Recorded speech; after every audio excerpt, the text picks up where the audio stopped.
ওই পারের ওই জীবনের প্রথম ধাপ হলো আপনার মৃত্যু। কি মৃত্যু না হলে কিন্তু ওই জীবন শুরু হবে না। ওই জীবন শুরু হতে হলে আপনার মৃত্যুবরণ করতে হবে। আল্লাহর একজন নবী হযরত ইদ্রিস আলাইহিস সালাম, উনি বন্ধু রোজা রাখতেন, ইফতার গুলো উনি জান্নাত থেকে আসতো। ইফতারি করার পরে যখন তিনি বন্ধু ইফতারগুলো অবশিষ্ট যেগুলো থাকতো আবার এগুলো রিটার্ন বন্ধ ফিরে যেত জান্নাতে। এমন পাওয়ারফুল নবী তিনি ছিলেন বন্ধু। একদিন একজন ওই ব্যক্তির সুরতে আজরাইল আসলেন ইদ্রিস আলাইহিস সালামের সাথে দেখা করার জন্য। গভীর খেয়াল বন্ধু, দেখা করার জন্য যখন আসলো, আসার পরে ইদ্রিস আলাইহিস সালাম ওই ফেরেশতাকে কিছু খাবার খাইতে দিলেন, আপ্যায়ন করলেন। তিনি কোনো কিছু গ্রহণ করলেন না। উনি বলতেছেন, নবী গো চলুন আপনাকে নিয়ে একটু ভ্রমণ করব। ভ্রমণের জন্য যখন বের হয়ে গেল, বের হওয়ার পরে বন্ধু ঘুরতে একটা পর্যায়ে তিনি আবার একত্রিত হলেন।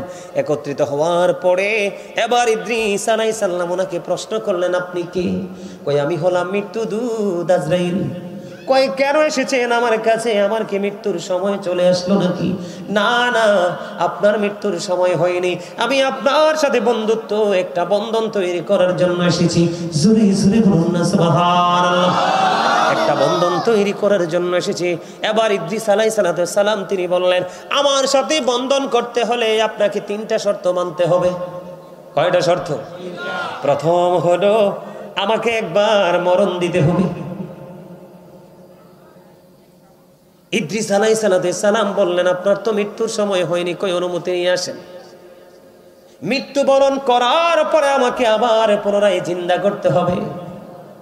আল্লাহ রাব্বুল আলামিনের কাছে বন্ধু অনুমতি চাইলেন, আল্লাহ রাব্বুল আলামিন অনুমতি দিয়ে দিলেন। এর পরের শর্ত হলো আপনি একবার আমাকে জান্নাত দেখাইতে হবে। আরেকটা শর্ত হলো আমাকে একবার জাহান্নাম দেখাইতে হবে।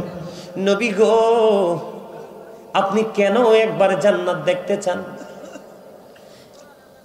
এবার আল্লাহ রাব্বুল আলামিনের কাছে ইদ্রিস আলাইহিস সালাম দরখাস্ত করে দিলেন। আল্লাহ রাব্বুল আলামিন কবুল করে নিলেন, মঞ্জুর করে নিলেন। আল্লাহর নবী ইদ্রিস আলাইহিস সালামকে আজরাইল আলাইহিস সালাম বললেন, ও আল্লাহর নবী গো, আপনার মৃত্যুর কথা বলেছেন, অনুমতি নিয়ে আসলাম। জীবিত করার কথা বলেছেন, অনুমতি নিয়ে আসলাম। জান্নাত দেখার অনুমতি চাইলেন, নিয়ে আসলাম।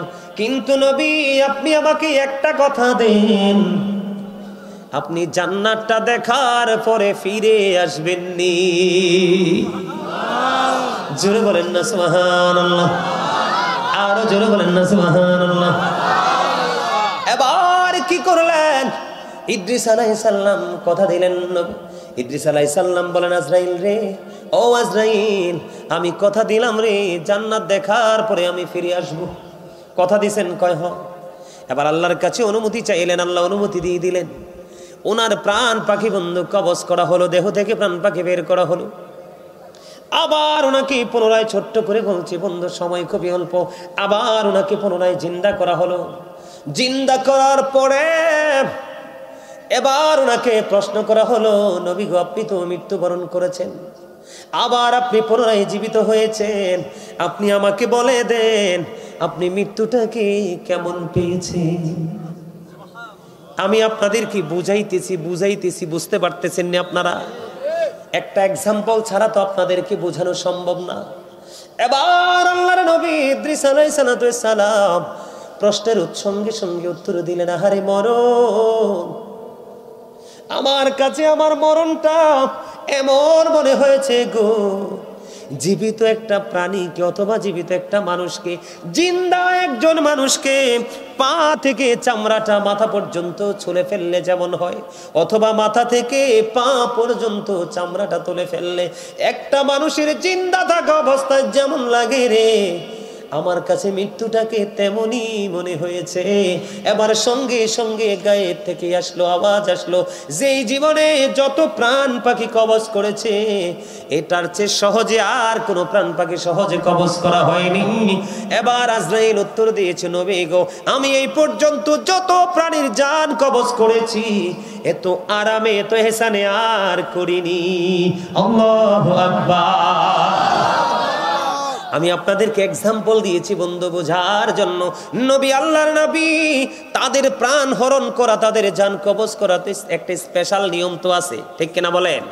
তো এটার মধ্যেও যদি এমন বক্তব্য দেয়, তাহলে বন্ধু শেষটা কেমন হতে পারে, ভয়ঙ্করটা কেমন হতে পারে? আদবের সাথে সবচেয়ে সফট যে এটা যদি এমন হয়, তাহলে কঠোরতাটা কেমন হতে পারে? মূসা কালিমুল্লাহ যখন পৃথিবী ছেড়ে চলে গেলেন বন্ধু, ওনাকে প্রশ্ন করা হলো, আপনি আপনার মরণটাকে কেমন পাইছেন?